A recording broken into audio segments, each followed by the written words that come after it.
തൃശൂർ വടക്കുംനാഥ ക്ഷേത്രത്തിൽ ഏറെ കാത്തിരുന്ന ഗജപൂജയും ആനയൂട്ടും നാളെയാണ് നടക്കുന്നത്. അതിനുള്ള വിപുലമായ ഒരുക്കങ്ങളാണ് ക്ഷേത്രത്തിനകത്ത് പ്രത്യേകം തയ്യാറാക്കിയ തിടപ്പള്ളിയിൽ ഇന്ന് നടക്കുന്നത്. ദൃശ്യങ്ങളിൽ കാണുന്നത് നാളെ നടത്താൻ പോകുന്ന അഷ്ടദ്രവ്യ മഹാഗണപതി ഹോമത്തിനുള്ള പ്രസാദത്തിൻ്റെ തയ്യാറാക്കലാണ്. ഏതാണ്ട് 10,008 നാളികേരങ്ങളും ഹവിലും ശർക്കരയും ഒക്കെ ഉപയോഗിച്ചുകൊണ്ട് വളരെ വിപുലമായ ക്രമീകരണത്തിലാണ് ഇവിടെ ഗണപതി ഹോമത്തിനുള്ള പ്രസാദം തയ്യാറാക്കുന്നത്. നാളെ 65 ആനകളും ഗജപൂജയിൽ പങ്കെടുക്കുകയും ആനയൂട്ടിൽ പങ്കെടുക്കുകയും ചെയ്യും. എന്നോടൊപ്പം ക്ഷേത്ര ഉപദേശക സമിതിയുടെ പ്രസിഡന്റ് ശ്രീ രാമനുണ്ട്. എന്തെല്ലാം തയ്യാറെടുപ്പുകളാണ് നമ്മൾ ഇതിനു വേണ്ടി നടത്തിയിട്ടുള്ളത്? ഇതിപ്പോൾ പ്രസാദത്തിന് വേണ്ടിയിട്ടുള്ള എല്ലാ കാര്യങ്ങളും നമ്മൾ സെറ്റ് ചെയ്താൽ നടന്നുകൊണ്ടിരിക്കുന്ന വർക്കുകളൊക്കെ തന്നെ ഇപ്പോൾ മാക്സിമം ഒരു 1-2 മണിക്കൂർ കൊണ്ട് ഇതെല്ലാം തീരും. ഇത് കഴിഞ്ഞാൽ ആനകൾക്ക് ചോറ് കൊടുക്കാനുള്ള ചോറാണ് പിന്നെ അതിന് ശേഷം വെക്കുന്നത്.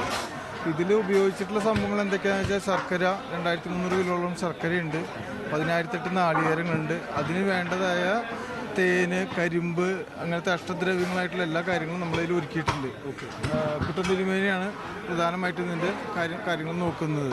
നാളെ എത്ര ആനകളുണ്ടാവും? എന്തെല്ലാം ക്രമീകരണങ്ങളാണ് നാളത്തെ ആനയൂട്ടിന് വേണ്ടി ഒരുക്കിയിട്ടുള്ളത്? നമ്മൾ 70 താഴെ, ആദ്യമൊക്കെ ഒരു 55-60 നോക്കിയായിരുന്നു. പക്ഷേ ഇപ്പോൾ പ്രാവശ്യം ഈ ഗജപൂജയുള്ള കാരണം അത് 4 വർഷത്തിലൊരിക്കൽ നടത്തുന്ന ഒരു സംഭവമാണ്. അത് കാരണം തന്നെ കൂടുതൽ ആനകളെ എത്തിക്കാൻ വേണ്ടി ആനപ്രേമികളും അതുപോലെ തന്നെ ആനകളുടെ ഉടമസ്ഥരും അതിനുവേണ്ടി മത്സരിക്കുന്നുണ്ട്. അതുപോലെ തന്നെ പ്രദക്ഷിണം വയ്ക്കുക, അതൊക്കെ വലിയ ഒരു സംഭവം അവരെ സംബന്ധിച്ച്. പിന്നെ ഇവിടെ ഇതൊക്കെ ഈ പ്രസാദങ്ങളൊക്കെ വീട്ടിൽ ചെല്ലുക, അത് രുചിക്കുക, അത് കഴിക്കുക എന്നൊക്കെ പറയുന്നത് വലിയൊരു ഭാഗ്യമായിട്ട് കാണുന്ന ആളുകളുണ്ട്, ജനങ്ങളാണ്. അപ്പോൾ അതിനുവേണ്ടി അവർ തയ്യാറെടുത്തുകൊണ്ടിരിക്കുക. എന്തായിരുന്നു പല ആൾക്കാരും വന്ന് നോക്കിക്കൊണ്ട് പോകുന്നുണ്ട് എത്രത്തോളമായി ആനകൾ ഏതൊക്കെ ആനകൾ വന്നു. അപ്പോൾ അവർ ഇഷ്ടപ്പെടുന്ന ആനകളുണ്ട്. അപ്പോൾ ഈ ഊട്ടോളി രാമൻ എത്തിയിട്ടുണ്ടോ, വന്നില്ലേ, വരില്ലേ, അല്ലെങ്കിൽ ഈ ആനയ്ക്ക് നീര് കിട്ടുന്ന സമയമാണല്ലോ. അതുകൊണ്ട് തന്നെ അവർ വലിയ രീതിയിൽ ശ്രദ്ധിക്കുന്നുണ്ട് വരാൻ.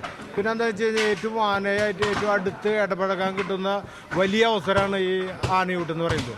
ആനയ്ക്ക് ഒരു ഉരുള കൊടുക്കുക, ആനയുടെ അടുത്ത് വരിക, ആനയ്ക്ക് കുറി തൊടാന്നുള്ളൊരു സംഭവം ഉണ്ടായിരുന്നു. അത് ആന കയറി വരുന്ന സമയത്ത് കുറി തൊടാൻ വേണ്ടി വലിയ മത്സരമാണ് ഇവിടെ നടക്കുക.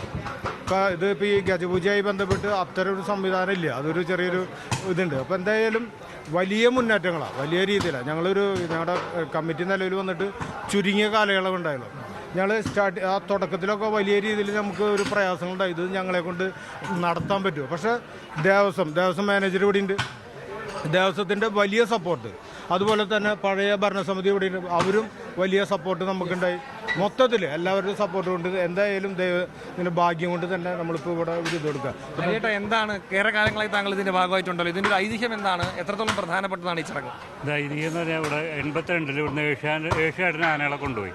അപ്പോൾ ആനകൾക്ക് അസുഖങ്ങൾ വന്നു. ആ സമയത്ത് നമ്മളൊരു കൂട്ടായ്മ വടക്കുന്ന ഗണപതിനെ പ്രീതിപ്പെടുത്തിയാൽ ആനയ്ക്കെല്ലാം ഭേദമെന്ന് പറഞ്ഞ് 82 നമ്മൾ ആദ്യമായിട്ട് അഷ്ടദ്രവ്യ മഹാഗണപതി തുടങ്ങിയത്. 83 തൊട്ട് ആനയൂട്ടും തുടങ്ങി. ഇപ്പോൾ 43ാമത്തെ കൊല്ലമാണ്. നമ്മൾ ഫസ്റ്റ് തൊട്ട് തന്നെ ഉണ്ട്. ഇപ്പോൾ ഒരു കുഴപ്പമില്ലാണ്ട് വൃത്തിയായിട്ട് ഒരു പ്രശ്നമുണ്ട്. കോവിഡ് കാലത്ത് നമ്മൾ ഒരാനയ്ക്ക് ആനയൂട്ട് നടത്തിയിട്ടുണ്ട്. ഇതൊന്നും ഇതുവരെ മുടങ്ങിയിട്ടില്ല. എന്തൊക്കെയാണ് അവിടെ കാര്യങ്ങൾ നാളത്തേക്കുള്ളതായിട്ട്? നാളെ ഇപ്പോൾ നമ്മുടെ രാവിലെ 4 മണിക്ക് നട തുറക്കും.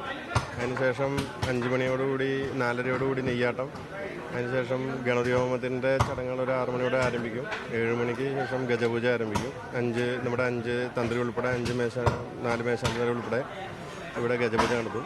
അതിനുശേഷം ഓരോ ആനകൾ വീതം 5 ആനകളല്ലേ, 5 ആനകൾ വീതം പോയിട്ട് ആനയോട്ട് ഒരു 10 മണി ഏകദേശം. ഒരുപാട് ആളുകൾ പ്രതീക്ഷിക്കുന്നുണ്ട് അല്ലേ? നമുക്കൊരു നല്ലൊരു ജനപങ്കാളിത്തം കഴിഞ്ഞ വർഷത്തേക്കാൾ കൂടുതൽ. കാരണം ആനപ്രേമികളാണ് ഏറ്റവും കൂടുതൽ. ഒരുവിധം ലോകമെമ്പാടും ഇതൊരു ആഘോഷമാണ്. കാരണം വടക്കുംനാഥൻ ക്ഷേത്രം ആനയൂട്ട് എല്ലാ ക്ഷേത്രത്തിലുണ്ട്. പക്ഷേ വടക്കുംനാഥൻ ക്ഷേത്രത്തിലുള്ള ആനയൂട്ട് പോലെ മറ്റെവിടെയും ഉണ്ടാവില്ല എന്ന് ഞാൻ വിചാരിക്കുന്നു. പിന്നെ ഒരു കാര്യം പറഞ്ഞോട്ടെ, നമ്മുടെ കൊച്ചിൻ ദേവസ്വം ബോർഡിൻ്റെ എറണാകുളം ശിവകുമാറാണ് നമ്മുടെ മെയിൻ ആന ഈ പ്രാവശ്യത്തെ കോൺസെൻട്രേറ്റ് ചെയ്ത് വരുന്നത്. അതും ഒരു ഭാഗ്യം നമ്മുടെ ആയിട്ടുണ്ട്. എന്തായാലും വിപുലമായ ക്രമീകരണങ്ങളാണ് ഇവിടെ കാണുന്നത്. വലിയ രീതിയിലുള്ള തയ്യാറെടുപ്പുകൾ നടക്കുന്നു. നാളെ ഗജവീരന്മാരിവിടെ അണിനിരക്കുമ്പോൾ വലിയൊരു ജനസഞ്ചയം തന്നെ ഇവിടെ ഉണ്ടാകുമെന്ന കാര്യവും ഉറപ്പാണ്. അനീഷ് കാഞ്ഞങ്ങാടിനൊപ്പം തൃശ്ശൂരിൽ നിന്നും നടരാജ് പരശുറാം, മീഡിയ 1.